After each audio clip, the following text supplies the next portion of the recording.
Chapter 4 देख रहे हैं, मूविंग चार्जेस और मैग्नेटिज्म। एक इलेक्ट्रिक चार्ज जो मूव कर रहा हो मैग्नेटिक फील्ड में, उस पर फोर्स क्या लगने वाला है और लॉरेंट्ज फोर्स क्या होता है। हमने पहले जो डिस्कशन किया है उसके हिसाब से जो करंट आई फ्लो कर रहा है एक क्रॉस सेक्शनल एरिया में आई ए पे, तो करंट है आपका आई, ये होता है एन ए वी डी आपका ड्रिफ्ट वेलोसिटी है, क्यू आपका चार्ज है। तो क्यू यहाँ पर चार्ज हो गया, पॉजिटिवली चार्ज पार्टिकल का, एन इसमें जितने फ्री चार्ज है, लेकिन ये free charge per unit volume है, ध्यान रखिएगा एन जो है वो free charge per unit volume है, और वी डी जो इसमें है वी सब डी सबस्क्रिप्ट डी, ये आपका ड्रिफ्ट वेलोसिटी है। आईडीएल आपका करंट एलिमेंट होता है, तो आईडीएल निकालना है तो क्या करेंगे, आई को यहाँ रख देंगे, साथ में डीएल लगा देंगे, तो ये आपका Q N A V D D L आ गया। तो वी डी और डीएल ये आपके सेम डायरेक्शन में है। जब इस कंडक्टर को रखा जाएगा मैग्नेटिक फील्ड में जिसकी इंटेंसिटी है बी, तो फोर्स क्या काम पर करेगा इस पे, जो आइडियल एलिमेंट है यानी करंट एलिमेंट है उस पर फोर्स क्या काम करेगा, आई डीएल क्रॉस बी। तो हम क्या करेंगे, इस आइडियल की जगह पे इसको रखते हैं ये वाले को, और यहां पर वीडी क्योंकि हमारी ये वेक्टर फॉर्म में है तो वीडी क्रॉस बी हो गया है। लेकिन देखिए ये एन इंटू ए इंटू डीएल क्या है, आपने कहा कि ये एन है number of charge carrier per unit volume, यानी कि अगर चार्ज माने सी या क्यू तो पर यूनिट वॉल्यूम है, राइट। तो जो एन ए इंटू डीएल क्या होगा, टोटल जो नंबर ऑफ चार्ज पार्टिकल है उस करंट एलिमेंट में आ जाएंगे। ये ए इंटू डीएल यानी कि एरिया, और हमने लेंथ मल्टीप्लाई किया, वॉल्यूम आ गया, वॉल्यूम को एन से मल्टीप्लाई किया है तो टोटल नंबर ऑफ चार्ज हो गया। अगर इसको मैं वॉल्यूम से मल्टीप्लाई कर दूं तो टोटल चार्ज आएगा, वो यहाँ पर काम किया हुआ है। तो जो मैग्नेटिक फोर्स काम कर रहा है एक सिंगल पार्टिकल जो चार्ज क्यू है, वो एफ एम कैसे दिखाया जाएगा, एफ एम आपका किसी एक मैग्नेटिक फोर्स, एफ एम मैं कह रहा हूं क्योंकि ये मैग्नेटिक फोर्स है, ये क्या काम कर रहा है, आपका फोर्स हो गया आपका डी एफ ये वाला, और हम कह रहे हैं कि जो magnetic force acting on a single particle of charge Q, तो इसके हिसाब से D F by N into A V D N, ये आ गया आपका। तो हम डी एफ की जगह जो हमने यहाँ पर दर्ज किया वो लिख देंगे, वो आपका आ गया। तो इस चीज को यहां लिखा और N A V D L जो जो कट सकता है कट गया। तो जो फोर्स है, जो मैग्नेटिक फोर्स है वो आ गया Q V D cross B, ये बहुत इंपॉर्टेंट है, इसको हम आगे बहुत यूज करने वाले हैं और इसी के बारे में डिस्कशन हम कर रहे हैं। अब जो एफ एम है, अब इसको मैं अगर कहूं कि ये वी डी क्रॉस बी है, तो V D B, V D और बी और साइन थीटा आएगा, तो इसको हम कैसे लिख सकते हैं, इसको हम लिख सकते हैं B Q V D sine theta. तो ये आपको बता रहा है कि चार्ज स्टेशनरी है तो ये फोर्स जीरो होगा, इस साइन थीटा को ध्यान रखिएगा और वीडी को ध्यान रखिएगा। अगर वीडी जीरो है तो फोर्स जीरो हो जाएगा, और यदि इन जो साइन थीटा यानी कि एंगल, ये थीटा किसी तरीके से आना चाहिए आपका, साइन थीटा आपका आना चाहिए जीरो। कहने का मतलब कि यदि चार्ज मूव कर रहा है या तो पैरेलल या तो एंटी पैरेलल मैग्नेटिक फील्ड की,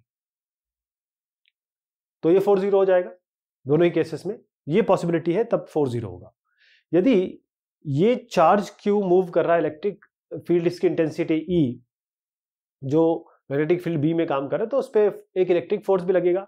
ये जो है ये तो मैग्नेटिक फोर्स है, एक इलेक्ट्रिक फोर्स भी लगेगा जो क्यू इंटू ई होता है, क्यू चार्ज है, ये आपकी इलेक्ट्रिक फील्ड है। तो इस सर्कमस्टांसेस में इस पे दो चीजें लग रही हैं, मतलब एक चार्ज पे टोटल फोर्स क्या होगा, एक तो आपका इलेक्ट्रिक फोर्स होगा, आपका मैग्नेटिक फोर्स होगा, यानी कि आप इसको बोलेंगे एफ क्या होगा, क्यू आपने लिया E plus V D cross B, यानी कि आपने इसको इसको और इसको दोनों को जोड़ दिया। इनको जोड़ते ही क्या आया, ये जिसमें एफ एम आप बोल रहे हैं कि यही चीज है। तो ये जो फोर्स है हमको जो मिला, जो कंक्लूसिव फोर्स है, इसको हम कहते हैं लॉरेंट्ज फोर्स। ये है लॉरेंट्ज फोर्स। जो मैग्नेटिक फोर्स काम कर रहा है किसी चार्ज पे, ये मैग्नेटिक फील्ड में चल रहा है, वो परपेंडिकुलर होगा जो वेलोसिटी है उस पार्टिकल की, और जो काम किया गया इस फोर्स द्वारा वो जीरो है। इसका मतलब जो काइनेटिक एनर्जी कांस्टेंट रहेगी, जो डायरेक्शन है वेलोसिटी का वो चेंज होगी हर एक इंस्टेंस पे। तो मैग्नीट्यूड या वैल्यू जो मैग्नेटिक फोर्स की है वो डिपेंड किस पे करती है, वेलोसिटी क्या है पार्टिकल की। तो ये जो फोर्स है इसको हम कहते हैं वेलोसिटी डिपेंडेंट फोर्स। ये जो फोर्स आया उसे हम कहते हैं वेलोसिटी डिपेंडेंट फोर्स। एक पार्टिकल है जिसका चार्ज है 2 कूलम, ये पास हो रहा है एक मैग्नेटिक फील्ड जो 4 kT से दिया हुआ है। k इसका यूनिट वेक्टर है जिस डायरेक्शन में मैग्नेटिक फील्ड है। एक यूनिफॉर्म इलेक्ट्रिक फील्ड है जिसकी वेलोसिटी ये दी हुई है। यदि लॉरेंस फोर्स जो काम कर रहा है वो 400 आपका न्यूटन है, आपको इलेक्ट्रिक फील्ड इस रीजन में बतानी है। तो लॉरेंस फोर्स कैसे बनेगा, एफ हम लॉरेंस फोर्स जानते हैं क्यू ई प्लस ये वी डी है, ड्रिफ्ट वेलोसिटी है, वी वेलोसिटी हमको दी हुई है क्रॉस बी। क्यू आपके पास 2 है, वी आपको 25J दिया हुआ है, बी आपके पास है और एफ आपके पास है, उसको यहां रख देंगे। हमको अल्टीमेटली ई निकालना है। अब देखिए यहां पर जैसे हम ये रखेंगे जे क्रॉस के, ये होता है आई, क्रॉस इसका प्रोडक्ट होता है आई। अब इस 200i और 400i को, मतलब 200i को इस तरफ ले जा सकते हैं, ये आपका 200i आएगा, 2e आपका 200i आ गया, इसको डिवाइड करिए 2 से तो आपका ये 100i आ गया, ये इलेक्ट्रिक फील्ड होगी। कॉपर में इतने फ्री कंडक्टिंग इलेक्ट्रॉन्स है पर क्यूबिक मीटर, पर वॉल्यूम बता रहा है, कहने का मतलब ये। एक कॉपर वायर जिसकी जो कॉपर वायर है उसकी लेंथ है 1 मीटर, क्रॉस सेक्शनल एरिया आपका इतना है, उसको कहाँ रखा गया, वो परपेंडिकुलरली रखा गया, मैग्नेटिक फील्ड इतनी है उससे, उसके साथ जो फोर्स काम कर रहा है इस वायर पे वो इतना है। आपको ड्रिफ्ट वेलोसिटी निकालनी है फ्री इलेक्ट्रॉन की। तो क्या क्या चीजें इसमें दी हुई है, क्या किस तरीके से निकलेगा इसको देखिए। मैग्नेटिक फोर्स जो काम कर रहा है वायर पे वो एफ है आपका आई एल क्रॉस बी। तो यहां पर जो वायर है परपेंडिकुलर है इस मैग्नेटिक फील्ड के, इसका मतलब एल क्रॉस बी साइन आपका π/2 आएगा, π/2 आपका जो वैल्यू है वो 1 बन जाएगी। तो ILB इसको लिख सकते हैं। फोर्स आपके पास इतना दिया हुआ है, बी आपके पास इतना है, एल आपके पास इतना है, आई इससे निकाल सकते हैं, ये आई हम निकाल सकते हैं, आई होगा F/BL, ये वैल्यूज रखिए, आपका आई आ गया। अब हम जानते हैं जो आई है वो होता है AVD इंटू एन इंटू ई। इसमें एन क्या है, number of electrons per unit volume, ध्यान रखिएगा ये पर यूनिट वॉल्यूम की बात हो रही है, ठीक। ये आपको ये वैल्यू दी हुई है। अब एरिया कितना है, ए और ई कितना है, तो अगर इससे अगर आप VD निकालना चाहें तो आई, क्योंकि आई हम यहां से निकाल चुके हैं तो इसको रख दीजिए I/N इंटू ए इंटू ई। VD यहां से आएगा जो वेलोसिटी है, ड्रिफ्ट वेलोसिटी है, सारी वैल्यूज रखिए, ये आपकी इतनी ड्रिफ्ट वेलोसिटी आ जाएगी। आपको इक्वेशन लिखनी है मैग्नेटिक फोर्स की जो काम कर रहा है पार्टिकल पे, जो मूव कर रहा है मैग्नेटिक फील्ड में। आपको न्यूटन इक्वेशन मोशन भी निकालनी है और ये भी बताना है कि जो काइनेटिक एनर्जी है इस पार्टिकल की वो कांस्टेंट रहता है टाइम के हिसाब से। तो आप देखिए ये आपका मैग्नेटिक फोर्स है Q V cross B. Force क्या होता है, मास इनटू एक्सेलरेशन। एक्सेलरेशन को कैसे लिख सकते हैं, m dv/dt। तो यहाँ पर dv/dt लिखेंगे, ये क्यू वी क्रॉस बी आएगा। अब जो डॉट प्रोडक्ट है दोनों साइड में हम वी से डॉट प्रोडक्ट ले लेते हैं, यहां भी वी ले लिया हमने, यहां भी वी ले लिया। अब हम क्या करते हैं कि इसको देखते हैं। अब सवाल में दिया हुआ है कि जो v और b है वो आपके परपेंडिकुलर है, तो v और आपके v क्रॉस b का डायरेक्शन क्या होगा, परपेंडिकुलर होगा, और वो v से परपेंडिकुलर होगा। तो अगर इसका डॉट प्रोडक्ट निकालते हैं तो ये क्रॉस प्रोडक्ट निकालते हैं और इसका डॉट प्रोडक्ट निकालते हैं, इसका क्रॉस प्रोडक्ट जो भी आएगा उसका डॉट इससे निकालते हैं तो ये 0 हो जाएगा। इसका मतलब ये वाली चीज 0 हो जाएगी। अब ये v को अंदर ले ले, ये v डॉट v है, यानी कि v² आप ले सकते हैं इसको। हाफ हमने यहाँ ले लिया, अगर 2 यहाँ भी हाफ ले लें तो कोई दिक्कत नहीं क्योंकि यहाँ 0 ही है, तो हाफ ले लिया, हाफ को अंदर कर दिया, हाफ mv², तो d/dt ऑफ हाफ mv² आपका 0 आ गया। अब किसी भी चीज का d/dt करेंगे या d/dx करेंगे किसी भी वैल्यू का, अगर वो आपका 0 आता है इसका मतलब ये कांस्टेंट होना चाहिए। मान लीजिए c है, ये कांस्टेंट होना चाहिए, इसका मतलब ये हाफ mv² कांस्टेंट है जो कि सवाल में पूछा गया था।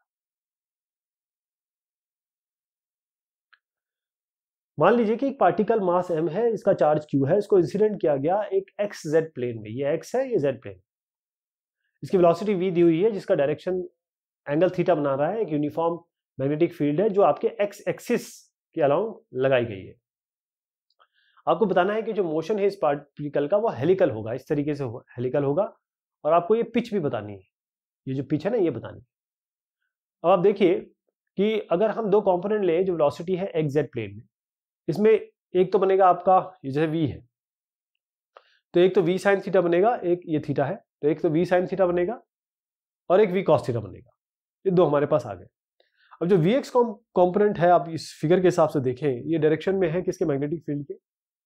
तो अगर आप इसको इस तरीके से करें q इंटू vx वेलोसिटी जो उसका जो कंपोनेंट vx है, और क्रॉस बी, तो ये 0 आएगा क्योंकि इनके बीच में जो एंगल बन रहा है, क्योंकि फोर्स आपका 0 है। फोर्स आप कहते हैं Q इंटू वी, ये फोर्स ही तो है, F is equal to Q into V X into B. तो जब फोर्स आपका 0 होगा तो पार्टिकल ये कांस्टेंट वेलोसिटी से चलेगा, Vx जिसमें v cos थीटा है वो आपका x एक्सिस में। अब जो Vz कंपोनेंट निकालने के लिए क्या करेंगे, अगर फोर्स निकालना है, ये फोर्स ही तो था, तो फोर्स अब इस Vx की जगह Vz ले लेंगे। अब यहाँ पर k कंपोनेंट आएगा या i कंपोनेंट आएगा, यहाँ पर i कंपोनेंट था इसलिए इसको हमने 0 किया।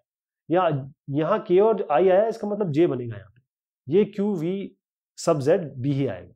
अब ये जो फोर्स काम कर रहा है ये परपेंडिकुलर है इस Vz से, इसका मतलब पार्टिकल जो है वो सर्कुलर मोशन करेगा YZ प्लेन में, उसकी जो लीनियर वेलोसिटी होगी Vz होगी। अब जो सेंट्रीपिटल फोर्स है जो इस अब क्योंकि ये घूम रहा है तो सेंट्रीपिटल फोर्स भी लगेगा जो सर्कुलर मोशन में इसको चलाएगा, वो किसके बराबर होगा, Q VBZ किसके, Vz इंटू बी किसके बराबर होगा, mv square by r। mv square r आपका सेंट्रीपिटल फोर्स है, दोनों को इक्वेट करेंगे, r आपका m into VZ by QB आएगा। इसका मतलब Vz को आप v sin थीटा लिख सकते हैं। अब जब ये सर्कुलर मोशन में चल रहा है तो टाइम पीरियड कितना होगा, 2 पाई r, पूरा डिस्टेंस जो है, और इसकी वेलोसिटी आप Vz ले लीजिए। तो जो रेडियस है सर्कुलर पाथ का इस पार्टिकल का, उसको हम इस तरीके से निकाल सकते हैं। क्यों, रेडियस जो सर्कुलर पाथ का है वो इससे टाइम पीरियड निकलेगा t equal to 2 pi r by Vz, right. अब आप क्या कर सकते हैं, Vz की जगह v sin थीटा लिख सकते हैं, v sin थीटा। तो t equal to 2 pi r by v sin theta, यानी कि 2 pi into m by Q B, आप इसको इस तरीके से भी लिख सकते हैं। तो जो पार्टिकल है वो कवर करता है कितना डिस्टेंस, अगर एक टाइम इंटरवल आप ले लें t, तो डिस्टेंस कितना ट्रेवल किए, vx इंटू टी ट्रेवल करेगा ये। तो जो डिस्टेंस ट्रेवल किया गया वो कितना होगा, 2 pi m into V X by Q B. हमने क्या किया, vx की जगह जो हमारे पास vx हमारे पास है, t हमारे पास है, तो vx के साथ जो t था उस t की जगह हम इसको रख सकते हैं, राइट। तो हमने यहां पर रख दिया इसको, तो बेसिकली 2 पाई m v की जगह फिर से v cos थीटा लिख दिया, ये आपका आ गया बाय क्यू बी। ध्यान रखिएगा यहां पर हमने r को इससे रिप्लेस किया है तब ये आया है, इसको r की जगह रिप्लेस किया तब ये आया, तो यहां तक हमारा आ गया। अब इस डिस्कशन से बहुत क्लियर हो गया कि जो पार्टिकल मूव कर रहा है एक हेलिकल पाथ में जिसकी एक्सिस है एक्स डायरेक्शन के अलोंग, तो Vx इंटू टी ये आपका पिच होगा, यहां से यहां तक Vx इंटू टी जो है वही आपका पिच होगा। साइक्लोट्रॉन, जब हम न्यूक्लियर स्ट्रक्चर की स्टडी करते हैं तो बहुत हाई एनर्जी पार्टिकल हमें जरूरत होती है जो हम बम्बार्ड करेंगे न्यूक्लियस में, यानी कि हमको किसी तरीके से जो पार्टिकल्स है उनको हाई एनर्जी देनी है। इसके लिए जो चार्ज पार्टिकल्स है इसको हम बहुत तेज भगाएंगे और एक्सेलरेट करेंगे। इस कार्रवाई को अंजाम देने के लिए E.O. लॉरेंस साहब और M.S. लिविंगस्टन साहब, इन्होंने डेवलप किया एक इंस्ट्रूमेंट जो है साइक्लोट्रॉन। इस इंस्ट्रूमेंट में जो फोर्स लग रहा है एक चार्ज पार्टिकल पे जो मूव कर रहा है परपेंडिकुलर एक मैग्नेटिक फील्ड में, वो कॉन्सेप्ट यूज किया गया। तो इसकी वर्किंग अगर हमें समझनी है तो हमको मोशन समझना पड़ेगा चार्ज पार्टिकल का जो मूव करता है परपेंडिकुलर किसके उसमें आसपास या किसके एक्शन में, मैग्नेटिक फील्ड के परव्यू में। तो हम एक पार्टिकल जो है चार्ज Q, ये चार्ज Q आपका पार्टिकल हो गया, इसकी वेलोसिटी आपकी v हो गई, एक मैग्नेटिक फील्ड b में इस तरीके से ये चल रहा है, ये वेलोसिटी हो गई। अब यहाँ जो मैग्नेटिक फील्ड है ये स्क्रीन के अंदर तरफ जा रही है, पेपर के अंदर की तरफ जा रही है, और इलेक्ट्रॉन जो है वो इस ऐसे मूव कर रहा है, यूं सर्कुलर इस तरीके से मूव कर रहा है। अब हमारे पास जो इक्वेशन है मैग्नेटिक फोर्स जो लगता है F होता है Q V क्रॉस B, ये हम सीख चुके हैं, मैग्नेटिक फोर्स जितना लगता है पार्टिकल, अगर उसकी वेलोसिटी है और उस मैग्नेटिक फील्ड के कारण उस पर वेलोसिटी आएगी चार्ज Q है, तो इसका मतलब V cross B VB sine theta कर दे तो जो वैल्यू होगी इस फोर्स की वो QB साइन थीटा होगी, QVB साइन थीटा। और जो डायरेक्शन होगा इसका नॉर्मल होगा उस प्लेन के जो V और B बनाएगा, क्योंकि V और V क्रॉस B के ही तो परपेंडिकुलर डायरेक्शन आएगा, क्रॉस है ना ये। तो क्यों जो पार्टिकल है वो मूव कर रहा है परपेंडिकुलर मैग्नेटिक फील्ड के, तो जो वैल्यू होगी फोर्स की वो क्या होगी, QVB साइन थीटा आपका क्या हो गया, पाई बाय 2, वो आपका QVB लिख सकते हैं। तो इस कंडीशन से क्लियर हो गया जो पाथ इस पार्टिकल का होगा पर्टिकुलरली वो आपका सर्कुलर होगा, क्योंकि ये जो फोर्स है वो नॉर्मल है उसकी वेलोसिटी के हर एक मोमेंट पे, और जो वेलोसिटी है वो चेंज नहीं हो रही, वो केवल डायरेक्शन चेंज हो रहा है।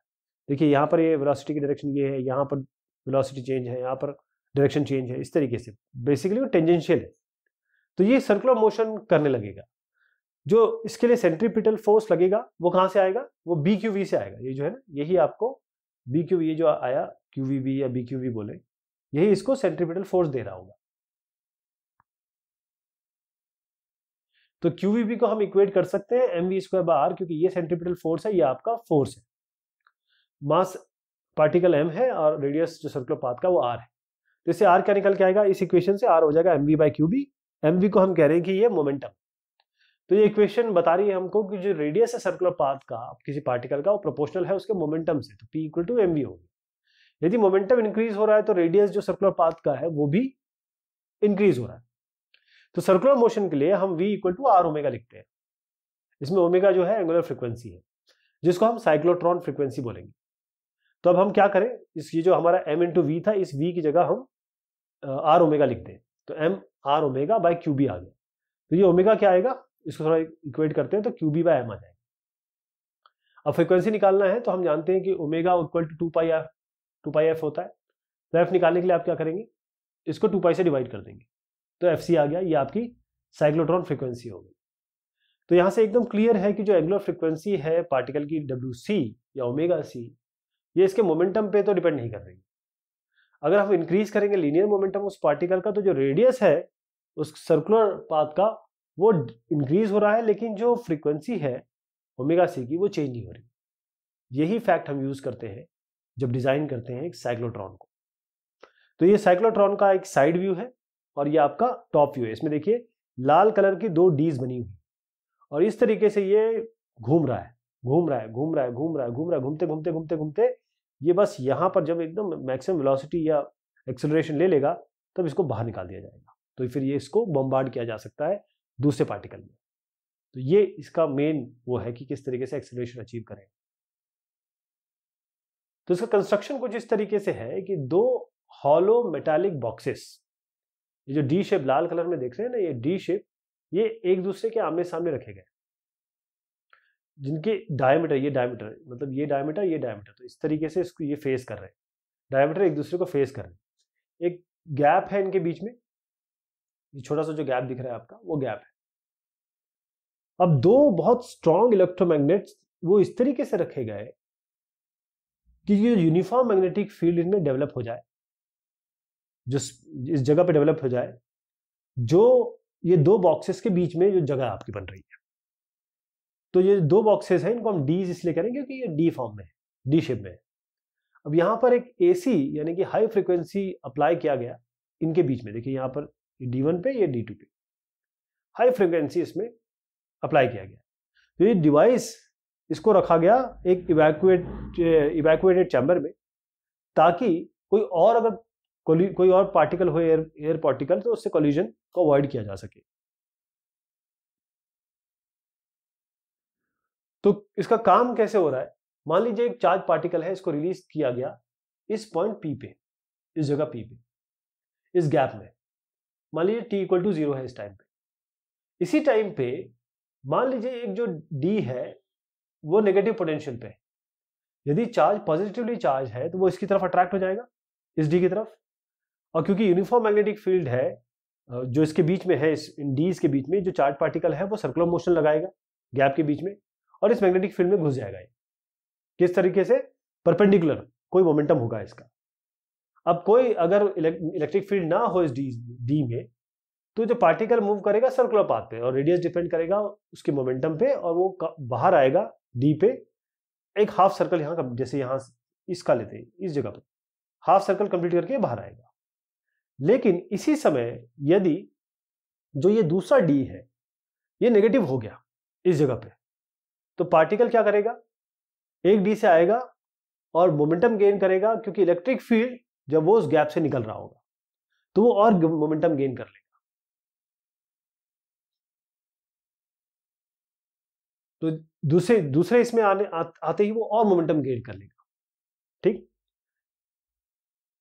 यदि ये प्रोसेस को बार बार किया जाए, जो रेडियस है सर्कुलर पाथ का, जैसे पहले यूं हुआ, फिर इनके अंदर घुसा, फिर ऐसा गया, फिर यूं गया, ये रेडियस जो है वो बढ़ता रहेगा, लेकिन फ्रीक्वेंसी यानी कि ओमेगा सी इसकी कांस्टेंट रहेगी। इसको पॉसिबल करने के लिए जो फ्रीक्वेंसी है एसी वोल्टेज की, एफ एसी, ये बिल्कुल बराबर होनी चाहिए जो फ्रीक्वेंसी है रेवोल्यूशन की, यानी कि ओमेगा सी आपके 2 पाई एफ सी के बराबर रिलेशनशिप है। इसीलिए ये केवल रेजोनेंस है, बस ये समझ लीजिए, रेजोनेंस होगा तभी वो घूमेगा और तभी वो अपनी स्पीड गेन करेगा। तो इस तरीके से जो चार्ज पार्टिकल है वो अपनी एनर्जी गेन करता रहेगा, जो एक पॉइंट पे मैक्सिमम हो जाएगी जब वो डी के सर्कमफेरेंस पे पहुंच जाएगा, यानी कि जो डी है इसके जब सर्कमफेरेंस पे यहां आ गया, यहां ऐसे शुरुआत हुआ, यूं घुमा घुमा घुमा घुमा घुमा, इस तरीके से इस जगह पे आके ये मैक्सिमम हो जाएगा। अगर आपको बम्बार्ड करना है इस चार्ज पार्टिकल को किसी टारगेट पे, तो इसको आपको बाहर निकालना पड़ेगा। इसके लिए जो पार्टिकल एज पे हो तो वो डी से बाहर निकाल सकते हैं कि उसको डिफ्लेक्ट किया जा सकता है किसी और मैग्नेटिक फील्ड द्वारा, और फिर इसको अलाउ किया जा सकता है कि वो हिट करे किसी, हो सकता है एटम्स हो उस टारगेट पे जाके। तो हमने जो एक्सेलरेशन के बारे में डिस्कस किया कि जो एक्सेलरेशन हो रहा है पॉजिटिवली चार्ज पार्टिकल का, प्रोटॉन पॉजिटिव आयन, तो ये जो एक्सेलरेटेड पार्टिकल है इसी का यूज किया जाता है ताकि हम न्यूक्लियर रिएक्शन की स्टडी कर सकें, हम बना सकें आर्टिफिशियल रेडियो एक्टिव सब्सटेंसेस, या कैंसर का ट्रीटमेंट कर सकें, या जो सॉलिड्स हैं उसके अंदर हम आयन इम्प्लांट कर सकें। इसलिए ये साइक्लोट्रॉन इतना इंपॉर्टेंट हो जाता है। कुछ लिमिटेशन है इसकी।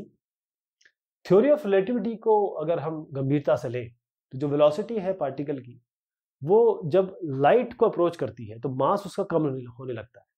तो ये जो सिचुएशन है इसको हम रेजोनेंस, जो हमने रेजोनेंस की कंडीशन हमारे लिए बहुत इंपॉर्टेंट थी साइक्लोट्रॉन में उसकी स्पीड बनाने के लिए, तो F A C equal to F C ये सेटिस्फाई नहीं हो पाएगी।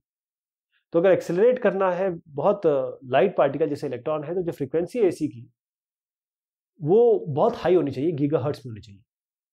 दूसरी चीज ये है कि जो साइज है डीज का वो बड़ा होता है, तो ये भी बहुत डिफिकल्ट हो जाता है ताकि हम यूनिफॉर्म मैग्नेटिक फील्ड मेंटेन कर सके एक बड़े रीजन में।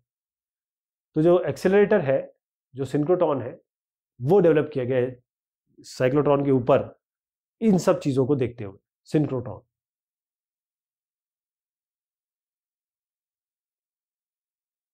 टॉर्क जो काम कर रहा है रेक्टेंगुलर करंट कैरिंग कॉइल पे, जब इसको हमने यूनिफॉर्म मैग्नेटिक फील्ड में रखा, तो आपके पास इस तरीके से एक रेक्टेंगुलर, एक या इस फिगर के हिसाब से देखा जाए तो इस तरीके से ये रेक्टेंगुलर करंट कैरिंग कॉइल है। अब हम क्या करते हैं, इसको रेक्टेंगुलर कॉइल को, जिसका लेंथ हम Q से लेकर आप R तक, और विड्थ उसकी हम मान लेते B, मतलब B इसकी विड्थ हो गई, ये लेंथ हो गई इसकी, ये लेंथ हो गया, ये विड्थ हो गया, L और B मान लिया।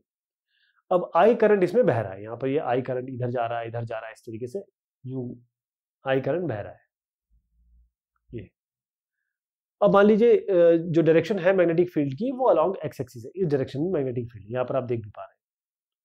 तो B जो है उसको BI कह सकते हैं, जो वेक्टर B है BI लिख सकते हैं, क्योंकि ये एक्स डायरेक्शन में जो फोर्स काम कर रहा है कोई एलिमेंट पे, जो साइड PQ बना रहा है, इस PQ पे जो फोर्स काम कर रहा है वो क्या होगा, ये इसको हमने कहा यहां से यहां तक B है, I करंट I है तो IB हो गया, यानी कि जो फोर्स काम कर रहा है इस एलिमेंट पे F1 आप कह सकते हैं IB क्रॉस, मतलब ये तो हमने कहा कि ये वो एलिमेंट है, मतलब ये I टू B, और आपने कहा कि B इसकी मैग्नेटिक फील्ड हो गई है ना, तो IB क्रॉस B ये आपका फोर्स इस पे काम कर रहा है, F1 हमने कहा।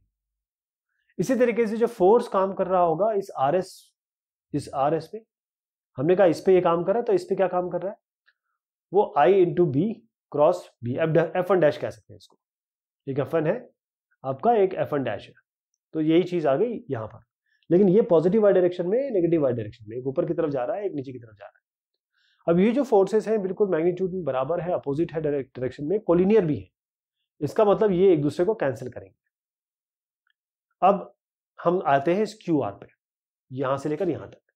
QR बिल्कुल सेम डिस्कशन से, ये जो इस पे QR इंटू आई जो एलिमेंट हम लेंगे तो minus I into L, J, Q R जो है वो करंट नीचे की तरफ आ रहा है इसीलिए। अब जो फोर्स काम कर रहा है इस पे वो होगा, ये हमने यहाँ ये ले लिया क्रॉस बी, और बी हमने कहा ये आई डायरेक्शन में है इसलिए बी आई ले लिया। अब ये जे क्रॉस आई जो होता है ये आपका माइनस के बनाता है, तो माइनस माइनस कैंसिल, आपका आई एल बी के आ गया, ये पॉजिटिव डायरेक्शन में होगा। अब हमने इस क्यू आर का तो ले लिया था, अब हम जरा इस एस पी का भी ले लेते हैं। अब एस पी करंट ऊपर जा रहा है तो ये सीधी सी बात है एस पी इंटू आई यानी आई एल जे होगा। सेम काम करेंगे, एफ टू डैश निकालेंगे, I L J into B I, इसमें भी जे क्रॉस आई क्या होगा, माइनस होगा, है ना, तो माइनस आई एल बी के, मतलब ये और ये दोनों बराबर होंगे, बस एक पॉजिटिव जेड डायरेक्शन में, एक नेगेटिव जेड डायरेक्शन। लेकिन इंपॉर्टेंट चीज ये है कि ये जो फोर्स इस पे लग रहा है और ये जो फोर्स इस पे लग रहा है, यहाँ जो फोर्स लग रहे थे वो अपोजिट थे बिल्कुल और एक दूसरे को कैंसिल कर रहे थे। लेकिन ये जो फोर्स है, ये जो फोर्स है ये कोलिनियर नहीं है, तो ये काम तो कर रहे हैं, अपोजिट डायरेक्शन काम कर रहे हैं लेकिन कोलिनियर नहीं है, तो ये इसको घुमाएंगे, इसको इस तरफ घुमाएंगे, इसको इस तरफ घुमाएंगे, टॉर्क पैदा होगा। तो अपोजिट डायरेक्शन में तो है लेकिन नॉन कोलिनियर है, तो ये टॉर्क बनाएंगे, कपल बनाएंगे। अब इस कॉइल को अगर आप जरा ऊपर से देखें यानी नेगेटिव वाई डायरेक्शन में, तो आपको F2 ये जो F2 है और ये F2 डैश जो है, जो आपकी एक्स एक्सिस है और साथ में जो वेक्टर A है वो इस तरीके से दिखाई देगा जो आप यहाँ फिगर में देख रहे हैं। ये जो A है ये वेक्टर वो है जो एरिया, उस प्लेन का एरिया और उसके परपेंडिकुलर डायरेक्शन में है, ये एंगल थीटा बना रहा है एक्स एक्सिस से, मान लीजिए ये थीटा एंगल बना रहा है। तो जो टॉर्क काम कर रहा है कॉइल पे वो क्या होगा, जो फोर्स आपका लग रहा है परपेंडिकुलर डिस्टेंस कितना है इसके बीच में, तो परपेंडिकुलर डिस्टेंस यहाँ से यहाँ तक है एम एन डैश, राइट। तो एम एन डैश क्या बनेगा इस फिगर से देखिए, अगर ये थीटा है तो ये थीटा है, ये पाई बाय 2 माइनस थीटा हो गया ये वाला, और ये आपका b बाई 2 है, तो 2b by 2 cos pi by 2 minus theta यानी कि b साइन थीटा, यहाँ से यहाँ तक डिस्टेंस आएगा। आप ये निकाल लीजिए, इसका ट्वाइस कर दीजिए, मतलब ये निकल जाएगा फिर ट्वाइस कर दीजिए, तो b साइन थीटा हो गया। तो टॉर्क कितना हुआ, जो आपका फोर्स आ रहा है और जो आपका डिस्टेंस है, तो फोर्स कितना निकल के आया था हमारा F2 ले लीजिए और मल्टीप्लाई कर दीजिए इसको इस b साइन थीटा से, तो I L B into B sine theta, torque कितना हो गया I A B sine theta, ठीक, ये I A B sine theta हो गया। इसमें हमने आई तो ले लिया, साथ में हमने लेंथ इंटू ब्रेथ जो एल इंटू बी है उसको एरिया लिया, इसलिए लेंथ इंटू ब्रेथ एरिया है इसलिए इसको एरिया ले लिया, आई ए बी साइन थीटा हो गया। अगर मान लीजिए इसमें एन टर्न्स है तो एन से मल्टीप्लाई कर दीजिए, टॉर्क हो जाएगा N I A B sine theta. अगर हम एक एरिया ले रहे हैं कॉइल वेक्टर फॉर्म में, तो इसको हम कैसे लिख सकते हैं, क्योंकि ये साइन थीटा है तो इसको सीधा टॉ एन आई ए क्रॉस भी ले सकते हैं। तो जो वेक्टर क्वांटिटी है एन आई ए, इसको हम कहते हैं मैग्नेटिक मोमेंट जो लिंक है इस कॉइल से, और इसको हम म्यू से डिनोट करते हैं, तो टॉ कितना हो जाएगा म्यू क्रॉस बी। ये इक्वेशन वैलिड है किसी भी शेप के लिए। जो डायरेक्शन है इस म्यू का उसको हम कैसे बताएंगे, आपका राइट हैंड स्क्रू रूल से। आपका राइट हैंड स्क्रू परपेंडिकुलर रखिए जो प्लेन है कॉइल का, रोटेट करिए इसको डायरेक्शन करंट के, जो डायरेक्शन जिसमें स्क्रू बढ़ेगा वही आपको डायरेक्शन बताएगा इस म्यू का।